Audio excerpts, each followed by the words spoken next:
It's collapsing and we're in the middle of it. Those are not the words of a battlefield commander, but of a Hong Kong wealth manager talking about Switzerland. For the first time in centuries, rivals are openly gloating as Swiss wealth management falls apart. But why? What exactly happened to the once unassailable Swiss banking fortress? According to Boston Consulting Group, by 2028, Hong Kong is on track to overtake Switzerland as the world's largest offshore wealth hub, the first changing of the guard in modern history. BCG projects that Hong Kong will manage $3.2 trillion in cross-border wealth, barely edging out Switzerland's $3.1 trillion, with Singapore close behind at $2.5 trillion. In short, wealth is migrating eastward at a breathtaking pace. Consider the explosion of family offices, private firms that manage the fortunes of the ultra-rich.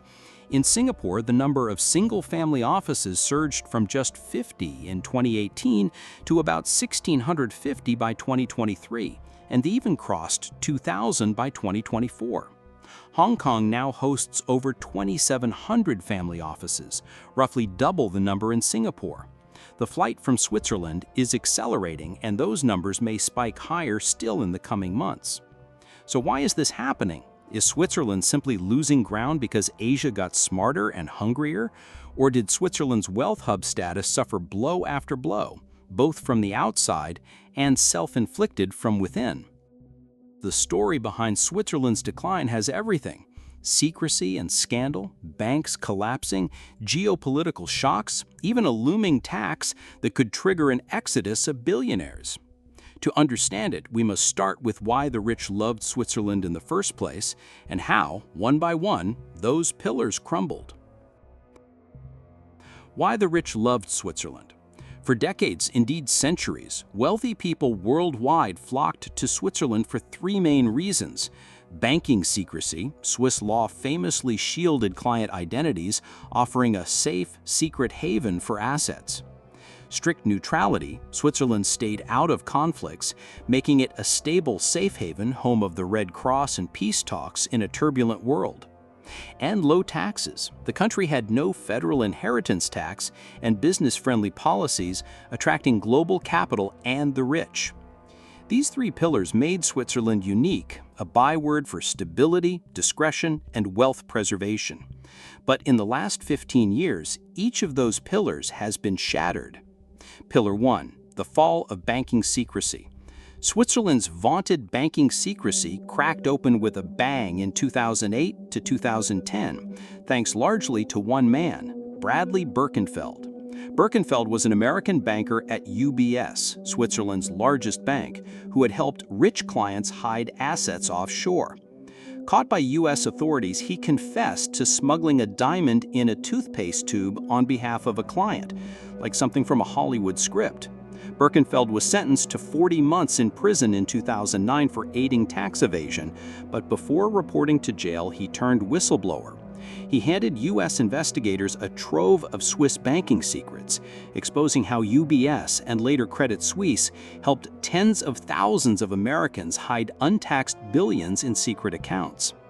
The U.S. now had hard evidence of what had long been suspected, and after the 2008 financial crash, Washington was desperate for revenue. They turned the screws on Switzerland, demanding names of tax evaders. Facing indictment, UBS struck a deal in 2009. It paid a $780 million fine and, along with the Swiss government, agreed to hand over client data, a historic breach of Swiss secrecy. In total, UBS divulged 4,450 American clients' accounts and admitted it had helped some 52,000 Americans conceal assets offshore. For blowing the lid off Swiss secrecy, Birkenfeld received a record $104 million IRS whistleblower reward, roughly 13% of UBS's fine. The damage to Switzerland's mystique was enormous. Banking secrecy, once a sacrosanct cornerstone of Swiss banking law since 1934, was effectively broken. By 2014, under intense international pressure, Switzerland agreed to the Automatic Exchange of Information, AEOI, pledging to automatically share foreign clients' account details with tax authorities in over 100 countries. In 2018, the Swiss began transmitting data on accounts held by foreigners to dozens of governments, something once unthinkable. The old Swiss promise, "Your secrets are safe here," was gone. Bankers themselves acknowledged that banking secrecy is no longer there. Something has to change in Switzerland. Pillar 2. The collapse of Credit Suisse. As Swiss secrecy eroded, so did confidence in Swiss stability, especially after a series of scandals and disasters hit Credit Suisse, the country's #2 bank.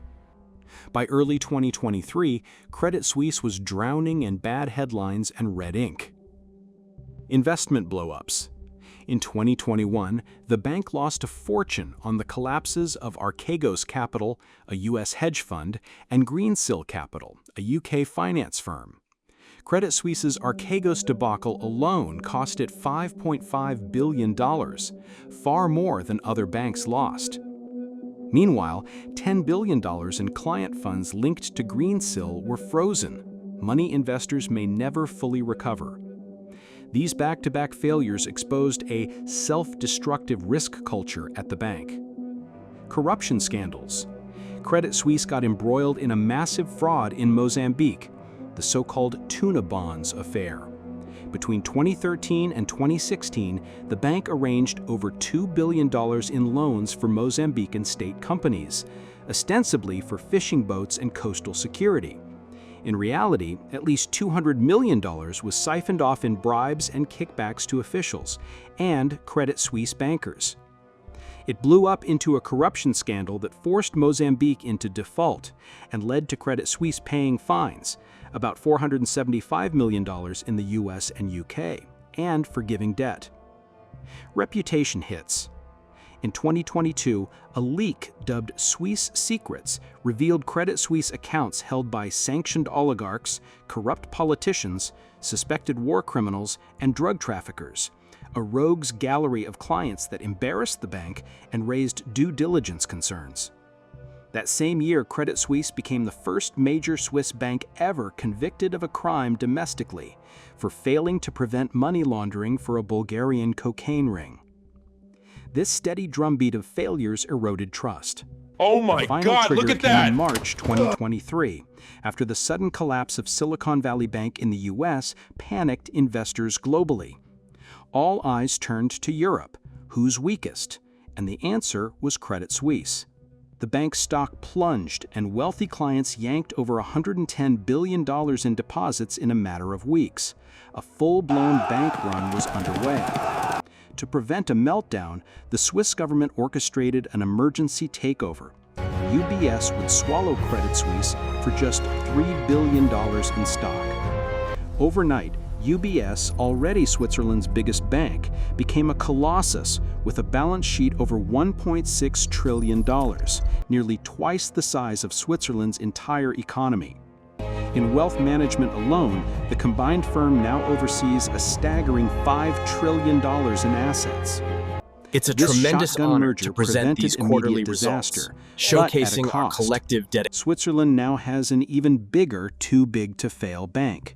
As one UBS investor put it, Switzerland has a too-huge-to-fail problem. What happens if this new mega UBS stumbles one day? It would threaten not just Swiss finance, but potentially global stability. The very notion of Switzerland as a rock-solid banking center has been shaken. Even veteran Swiss financiers admit the country's reputation for stability has taken heavy blows, from Credit Suisse's demise to new regulations and tax initiatives. Pillar 3. The death of neutrality. If bank secrecy was one pillar of Swiss appeal, political neutrality was another. For over 200 years, since the Congress of Vienna in 1815, Switzerland stayed scrupulously neutral in wars. This neutrality kept Switzerland safe through 2 world wars, made it the host of diplomatic summits, and allowed it to broker deals and quietly manage money for all sides. Neutrality was practically a Swiss brand. But in 2022, that changed. After Russia invaded Ukraine, Switzerland faced intense pressure from the US and Europe, and from its own public opinion to take a stand. In a historic break, the Swiss government joined EU sanctions against Russia, freezing Russian oligarch assets and banning exports despite Moscow's warnings. Russia promptly declared Switzerland an unfriendly country, lumping it with other Western sanctioning states. To the Kremlin, Switzerland is now an enemy. To the West, Switzerland is a sanctions partner, but a hesitant one, since Swiss laws still block certain aid to Ukraine. The erosion of neutrality didn't stop at sanctions. In February 2025, the Swiss Federal Council went further, pledging 5 billion francs, approximately $5.5 billion, for Ukraine's reconstruction over the coming years. Swiss leaders still insist Switzerland is legally neutral, but let's be honest, almost no one buys that now. When you're funding one side in a war, even for rebuilding, you're no longer viewed as neutral. As a former Swiss cabinet minister put it, neutrality was never an end in itself. It was meant to keep Switzerland safe. If it doesn't serve us anymore, it must be adapted. The very fact such comments are made openly shows how much has changed. Neutrality's collapse had concrete costs. One glaring example, Switzerland's strict arms export laws. Swiss law prohibits exporting weapons to active war zones or allowing others to re-export Swiss arms. So when European allies wanted to send Swiss-made ammunition for air defense guns to help Ukraine, Bern vetoed it on neutrality grounds. The result? By 2024, Switzerland's once thriving defense industry saw orders evaporate. Swiss arms exports slumped 30% from their 2022 peak to a 6-year low, as European nations simply bought armaments elsewhere rather than deal with Swiss restrictions. Germany, Switzerland's biggest weapons customer, dropped Swiss suppliers from some contracts, and Denmark and the Netherlands suspended planned orders. A Swiss industry group warned Europe's defense spending is surging, and Switzerland will lose out, a disaster not just for our industry, but for the country's defense. Meanwhile, for the first time since the 16th century, Switzerland is openly debating military cooperation with foreign powers. The Swiss Defense Ministry has floated options like joint exercises with NATO, and even backfilling ammunition for NATO countries, replacing stocks sent to Ukraine. In 2024, the Swiss government agreed to participate in a NATO crisis management exercise in 2025, albeit as a neutral role player, something that would have been politically unthinkable a few years ago. While Switzerland still isn't joining NATO outright, the taboo about working closely with the alliance is eroding. The long-held image of Switzerland as aloofly neutral is gone. It has, de facto, picked a side. And that ticks off a lot of traditionalists. Neutrality is even written into the Swiss constitution. Regardless of one's stance on the ethics, there's no doubt this shift undermines one of Switzerland's historic selling points to international wealthy clients who valued its political neutrality. Pillar 4, a tax nightmare on the horizon. As if secrecy, stability, and neutrality all taking hits weren't enough, Switzerland is now facing a self-inflicted threat to its third pillar, low taxes. In particular, a 50% inheritance tax proposal that has the super rich seriously spooked. This November 2025, Swiss voters will go to the polls in a referendum on whether to impose a 50% tax on all inheritances and gifts above CHF 50 million, about $55 to $60 million. The proposal, driven by a left-wing youth party, aims to fund climate initiatives with the revenue. To outsiders, that might sound unremarkable. Many countries tax large estates. But to wealthy residents of Switzerland and the global millionaires who park assets there, this is earth-shaking. Why? Because one of the reasons many rich families choose Switzerland is precisely because it has no federal inheritance tax and very lenient local estate taxes. A huge 50% death tax would shatter Switzerland's image as a tax haven for dynastic wealth. Unsurprisingly, the wealthy are mobilizing against the initiative. Business groups call it extremely damaging and a disaster for Switzerland. A study by PwC found 96% of family business owners oppose the tax, and 8 in 10 say they wouldn't even have enough liquid assets to pay it, since so much wealth is tied up in businesses. Most strikingly, 78% of those affected say they are already considering moving abroad or shifting assets out of Switzerland ahead of the vote. In other words, 4 out of 5 ultra-wealthy families might leave if this passes. Even if the referendum fails, the damage may be done. The very fact that a 50% inheritance tax was seriously on the table cracks Switzerland's aura of predictability and stability. Some wealthy residents aren't waiting to find out. Private bankers report that a few top clients have preemptively relocated to places like Liechtenstein, Italy, or Dubai to escape the uncertainty. One banker said a billionaire client moved because even if this proposal fails, who's to say another won't come in a few years? That kind of doubt is toxic to Switzerland's value proposition. Let's step back and look at the bigger picture.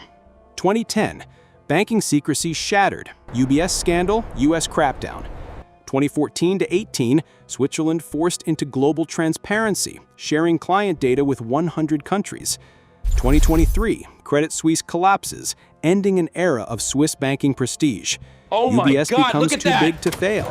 It's 2022 collapsing. to 2025, Russian forces neutrality continue breaks, their advance sanctions into on Ukraine Russia, with an Swiss estimated weapons can't be sent to 100,000 troops Ukraine, and heavy allies artillery. bypass Swiss industry, Swiss military edges toward NATO exercises. 2025, a drastic 50% inheritance tax is threatening the last pillar, tax advantage, prompting whispers of an exodus of millionaires. Piece by piece, the pillars that propped up Swiss wealth supremacy have fallen. The Switzerland of old, the secretive, neutral, tax-friendly alpine fortress of money, is disappearing. To be clear, this doesn't mean Switzerland will vanish overnight from the wealth management map. The country still has immense financial expertise and a strong legal system. It will remain important, but its role is changing to something more normal and less untouchable. In the words of one Swiss private bank CEO, Singapore and Hong Kong are going to be more and more important competitors to Switzerland as global hubs. The Swiss know it. Many banks are already refocusing toward Asia or the Middle East to chase the growth there. The new wealth capitals. Eastward ho. All this leads to the big question: who takes Switzerland's place? If the era of Swiss dominance is ending, which global hubs will inherit the wealth of the ultra-rich? The numbers suggest the center of gravity is moving east. Hong Kong is poised to claim the crown by 2028, according to BCG, becoming the #1 cross-border wealth center. Despite political uncertainties, Hong Kong benefits from being China's gateway, enormous inflows from the mainland's new rich. The Hong Kong government is aggressively courting family offices. Officials there gleefully say Switzerland is crumbling, while Hong Kong is in a very advantageous position. Singapore, too, is booming as a wealth magnet. It's politically stable, has strong rule of law, and offers what one observer called Asia's Switzerland vibes, but with sunshine and urban buzz. Singapore's family office count multiplying 30-fold in 5 years tells its own story. Beyond East Asia, the Middle East is emerging as a contender. Dubai and Abu Dhabi, UAE, have eagerly positioned themselves as the new havens for the wealthy, with zero income tax, golden visas for investors, and world-class infrastructure. The UAE saw record inflows of millionaires in 2022 and is setting up a special family wealth center to lure family offices. In effect, Dubai says to the rich, if Switzerland doesn't want your money, we'll happily take it. Other players like Monaco, long a tax refuge, and even the United States, certain states like South Dakota offer Swiss-like trust secrecy, will also grab pieces of the pie. In the end, Switzerland's loss will be someone else's gain. Wealth, like water, flows to where it's treated best. For now, that appears to be Asia, and perhaps parts of the Middle East, more than the alpine vaults of old. The rich are on the move, and they're chasing new safe havens. Switzerland's rivals aren't afraid of it anymore. Some are even enjoying the spectacle of its stumble. The gnomes of Zurich have lost some of their magic. Will Hong Kong truly overtake Zurich? Will Singapore or Dubai rise to equal glory? Only time will tell. But one thing is clear. The era of Switzerland as the automatic choice for the world's wealthy is coming to a close. Tell us what you think. Is Switzerland's decline reversible, or will Asia and others grab the throne for good? And would you feel safe keeping your fortune in Switzerland today? Let us know in the comments below.